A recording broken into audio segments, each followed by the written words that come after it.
In this video guys, I will be sharing with you how you can take notes while you're in a Teams meeting.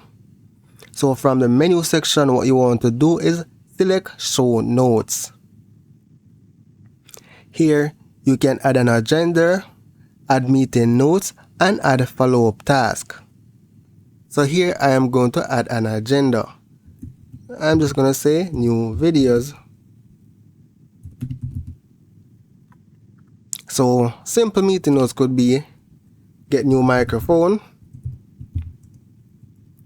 and the follow-up task could be distribute microphones, right?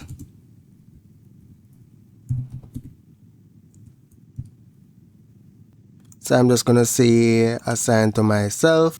You can set a due date for this task, and you can add other tasks. And that's basically it for taking notes while you're in a meeting. So that's it for now guys. Thank you for watching and see you in the next video.